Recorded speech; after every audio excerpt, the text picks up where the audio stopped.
بسم الله الرحمن الرحيم الحمد لله رب العالمين اللهم صل وسلم وبارك على سيدنا ونبينا محمد وعلى آله وأصحابه أجمعين. أما بعد، باب وجوب محبة رسول الله صلى الله تعالى عليه وسلم أكثر من الأهل والولد والناس أجمعين، وإطلاق عدم الإيمان على من لم يحبه هذه المحبة. وبالسند المتصل منا إلى أمير المؤمنين في الحديث مسلم بن الحجاج القشيري النسابوري رحمه الله رحمة واسعة أنه قال: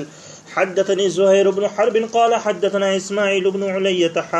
قال وحدثنا شيبان بن أبي شيبة قال حدثنا عبد الوارث كلاهما عن عبد العزيز عن أنس رضي الله تعالى عنهم أنه قال: قال رسول الله صلى الله تعالى عليه وسلم: لا يؤمن عبد. وفي حديث عبد الوارث: الرجل حتى أكون أحب إليه من أهله وماله والناس أجمعين. وبه قال حدثنا محمد بن المثنى وابن بشار قال حدثنا محمد بن جعفر قال حدثنا شعبة أنه قال: سمعت قتادة يحدث عن أنس بن مالك رضي الله تعالى عنه أنه قال: قال رسول الله صلى الله تعالى عليه وسلم: لا يؤمن أحدكم حتى أكون أحب إليه من ولده ووالده والناس أجمعين. احادیث مبارکہ پر باب کا عنوان ہے کہ رسول اللہ صلی اللہ تعالی علیہ وسلم سے اہل و عیال،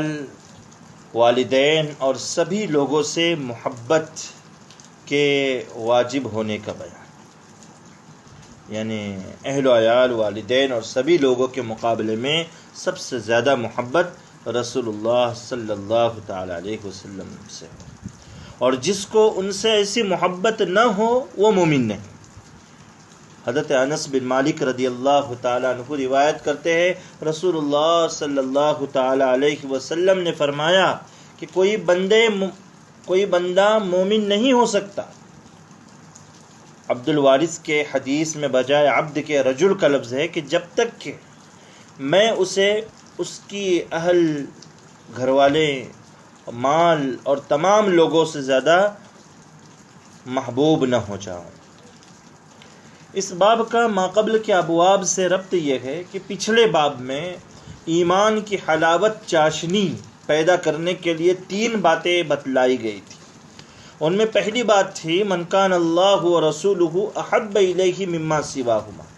وہاں اللہ اور رسول سے محبت کا مطالبہ تھا، لیکن اس بات کی کوئی وضاحت نہیں تھی کہ کون سی محبت مراد ہے،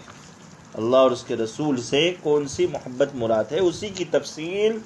امام مسلم رحمۃ اللہ کے علیہ ان احادیث میں کرنے جا رہے ہیں. حدیث مبارک کا مطلب واضح ہے بالکل. جس طرح ہمیں اپنے مال، اہل و عیال اور والدین وغیرہ سے محبت طبعی ہوتی ہے اور ان کی محبت میں ہم دیوانے ہو جاتے ہیں، اسی طرح جب تک رسول اللہ صلی اللہ علیہ وسلم کی ذات گرامی سے ان سے بھی زیادہ محبت نہ ہو جائے ہمارا ایمان کامل نہیں ہو سکتا. ہمارا ایمان جو ہے اس وقت تک کامل نہیں ہو سکتا. دیکھیے، شرح نے، علماء کرام نے اسباب محبت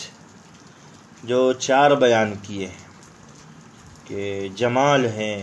یعنی خوبصورتی، کمال ہے. اسی طریقے سے احسان، جسے ہم نوال یا منال کہہ سکتے ہیں، اور قرابت اور رشتہ داری. دنیا میں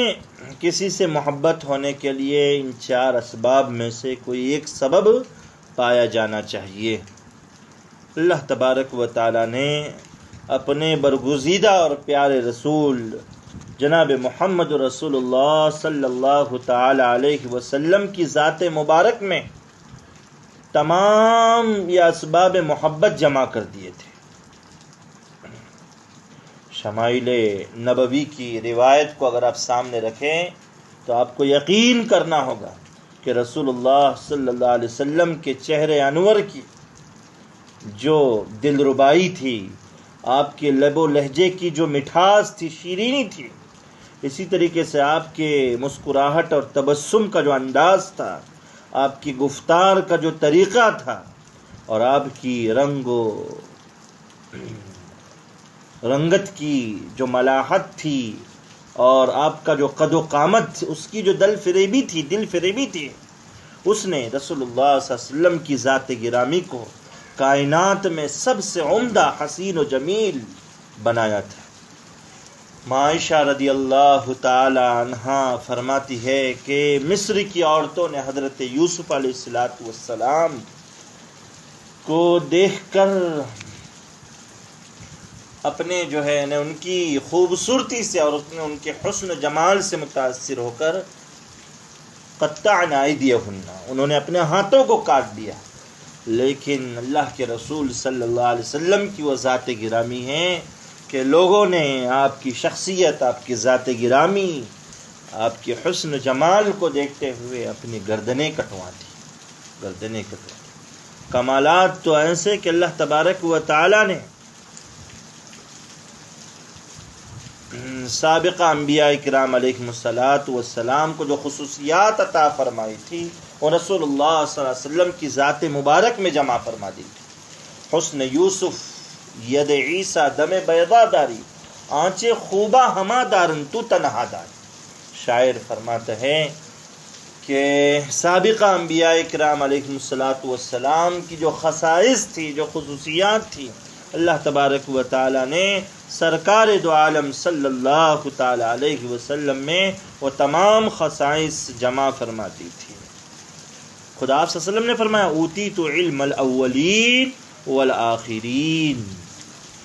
یہ آپ صلی اللہ علیہ وسلم کی ذات گرامی کی ہستی تھی۔ احسان تو ایسا کہ رسول اللہ صلی اللہ علیہ وسلم کے احسانات پوری امت پر ہے، پوری ملت اسلامیہ پر اتنے احسانات ہیں کہ قیامت تک یہ ملت پوری مل کر بھی آپ صلی اللہ علیہ وسلم کے احسان کو چکا نہیں سکتی۔ اور قرابت اور رشتہ داری کا بھی خوب لحاظ، ادب، احترام، اپنی رضائی ماں دائی حلیمہ رضی اللہ تعالی عنہا کا بھی جو وہ ادب کیا ہے آپ صلی اللہ علیہ وسلم نے کہ ان کے لیے آپ نے انہیں اپنی چادر مبارک بچھاتی اور ان کے سامنے ادب سے بیٹھتے، یہ لحاظ تھا آپ صلی اللہ علیہ وسلم کو۔ تو یہ جتنے بھی اسباب محبت ہیں وہ رسول اللہ صلی اللہ علیہ وسلم نے میں اللہ تبارک و تعالی نے فطری طور پر جمع فرما دی۔ تو ظاہر سی بات ہے نبی کریم صلی اللہ تعالی علیہ وسلم سے محبت ہونا بالکل فطری چیز ہے، اور محبت کی صحابہ کرام کے محبت کی کئی مثالیں احادیث مبارکہ میں آپ نے پڑھی بھی ہے اور آگے بھی پڑھیں گے کہ رسول اللہ صلی اللہ علیہ وسلم پر بے دریغ انہوں نے اپنی جانوں کے نذرانے پیش کیے، اور یہ کیوں تھا؟ دین کی محبت میں، اللہ کی محبت میں، اللہ کے رسول صلی اللہ تعالی علیہ وسلم کی محبت میں حضرات صحابہ کرام نے اپنے آپ کو مکمل طور پر قربان کر دیا۔ غزوہ احد کے دن حضرت ابو دبجانہ کا مشہور واقعہ کہ رسول اللہ صلی اللہ علیہ وسلم کے لیے انہوں نے اپنے آپ کو ڈھال بنا دیا تھا۔ حضرت طلحہ بن عبید اللہ رضی اللہ تعالیٰ عنہ رسول اللہ صلی اللہ علیہ وسلم کے اوپر ہونے والے وار کو اپنے مبارک ہاتھوں پر روک لیا، مبارک ہاتھوں پر روک لیا۔ یہ حدیث جوامع الکلم میں سے ہے، جوامع الکلم میں سے ہے۔ محبت تین قسم کی ہوتی ہے، عظمت والی محبت جیسے والدین سے اولاد کو محبت ہو، شفقت والی محبت جیسے والدین کو اپنی اولاد سے محبت ہوتی ہے، شفقت ہوتی ہے، اور ایک ہے محبت مشاکلت جیسے تمام انسانوں کی محبت، جتنی بھی محبت ہیں اسی تین میں دائر ہوتی ہے، تین قسموں میں دائر ہوتی ہے۔ محبت کی کوئی قسم اس سے خارج نہیں ہے، اس لیے آپ صلی اللہ علیہ وسلم سے جو محبت مطلوب ہے وہ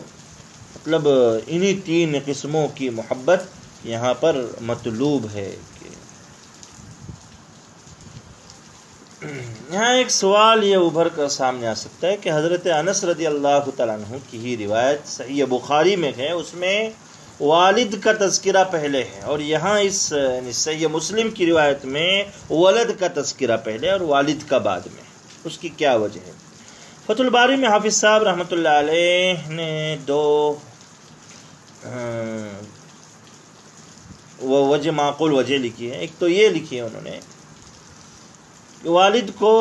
صحیح بخاری میں اس لیے مقدم کیا کہ وجود کے اعتبار سے والد پہلے ہے اور بچہ بعد میں پیدا ہوتا ہے، نیز مربی ہونے کے اعتبار سے بھی قابل تکریم اور عزت کا تقاضا ہے کہ والد کا تذکرہ پہلے کیا جائے۔ دوسری بات یہ ہے کہ والد تو ہر شخص کا ہوتا ہے، مگر یہ ضروری نہیں کہ اس کا بیٹا بھی ہو، اس لیے والد کو مقدم کیا۔ لیکن جن روایتوں میں ولد ہی مقدم ہے، اس کی یہ وجہ لکھی ہے کہ یہاں محبت کا معاملہ ہے۔ عموماً جتنی والد کو اپنی اولاد سے محبت ہوتی ہے، اتنی اولاد کو والد سے نہیں ہوتی ہے، لہذا ولد جب محبت میں مقدم ہے تو اس لیے اس کو پہلے لایا گیا ہے۔ ایک سوال یہ کہ حدیث مبارک میں والدہ کا تذکرہ کیوں نہیں؟ تو اس کا جواب شرح نے یہ دیا ہے کہ شریعت کے احکامات میں عورتیں عموماً مردوں کے تابع ہوتی ہیں، تو جس طرح دیگر احکام میں مخاطب مرد ہوتے ہیں مگر حکم میں عورتیں بھی شامل ہوتی ہیں، اسی طرح یہاں بھی حکماً عورتیں جو ہے مردوں کے اندر شامل ہے، عورتیں مردوں کے اندر شامل ہیں۔ دوسری بات یہ ہے کہ والد کہہ کے ذو ولد مراد ہے، تو ذو ولد اگر مراد دیا گیا ہے تو بچے والی تو والدہ بھی ہوتی ہے، تو وہ بھی اس میں داخل ہے۔ ایک سوال یہ پیدا ہوتا ہے کہ انسان کو خود اپنے نفس سے زیادہ محبت ہوتی ہے، تو نفس کا تذکرہ کیوں نہیں؟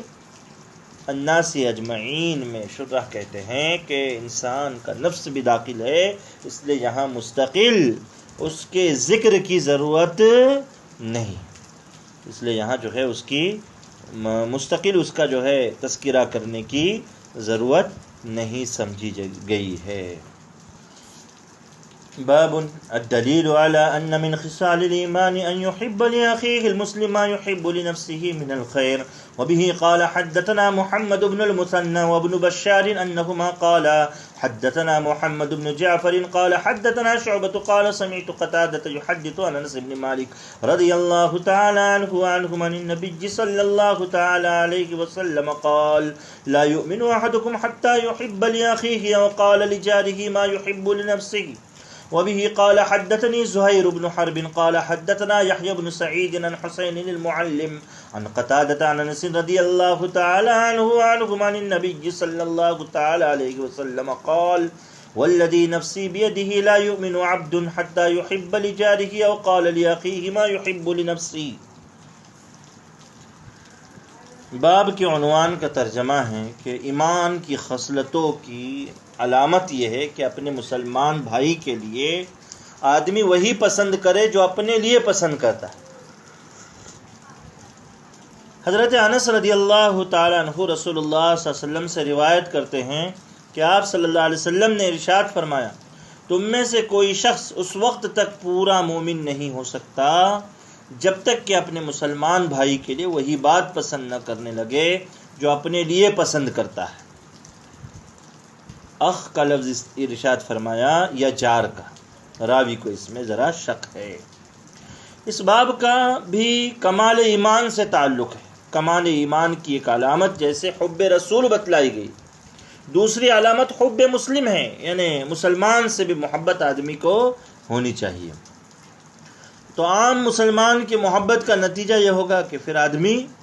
اسے اپنی ذات سے جڑا رکھے گا،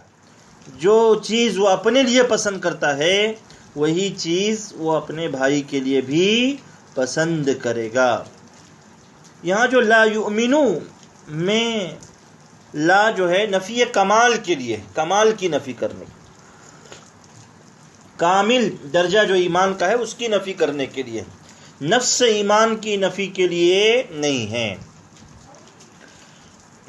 علماء اہل سنت والجماعت کا اس پر اتفاق ہے کہ اگر کسی کو مسلمان سے محبت ہو تو وہ دائرہ اسلام سے خارج نہیں ہوگا۔ ابن حبان کی روایت بھی ہے، اس سے بھی سمجھ میں آتا ہے کہ یہاں پر ایمان سے مراد کمال ایمان ہے، کمال ایمان ہے۔ ان روایتوں کو لا کر امام مسلم رحمۃ اللہ علیہ جو ہے مرجیہ، معتزلہ، روافض، خوارج، ان تمام کا رد کرنا چاہتے ہیں۔ مرجیہ کا اس معنی کر کہ وہ جو کہتے ہیں کہ ایمان لانے کے بعد اب کسی قسم کی کوئی معصیت انسان کے ایمان میں کوئی بربادی نہیں پیدا کرے گی، تو وہ نظریہ بھی غلط ہے۔ ایمان لانے کے بعد اچھے اعمال اختیار کرنا ایک مومن کی ذمہ داری ہے۔ دوسری بات، معتزلہ جیسے اسے ایمان سے خارج مانتے ہیں، تو یہ بتایا گیا کہ بھائی ایسی ہی روایتوں سے وہ لوگ بھی استدلال کرتے ہیں کہ وہ ایمان والا نہیں ہے، ایسا، یا خوارج بھی ایسی ہی روایتوں سے استدلال کرتے ہیں۔ تو ان کو یہ بتلانا مقصود ہے ایسی روایتوں کے ذریعے سے کہ احادیث مبارکہ میں جو لا یؤمن وغیرہ میں ایمان کی جو نفی کی گئی ہے، اس میں حقیقت ایمان یا نفس ایمان کی نفی نہیں ہے، بلکہ کمال ایمان کی نفی ہے۔ اگر کسی نے اس کے برخلاف کیا تو وہ مومن تو رہے گا، لیکن اس کا ایمان جس کامل درجے کو پہنچنا چاہیے وہ کامل درجہ اس میں نہیں رہے گا۔ جی، اللہ تعالیٰ جو ہے ہمیں رسول اللہ صلی اللہ علیہ وسلم کی محبت بھی عطا فرمائے، اور ساتھ ہی ساتھ مسلمانوں کی محبت عطا فرمائے کہ ہم ان کے لیے وہی چیز پسند کریں جو اپنے لیے پسند کرتے ہیں۔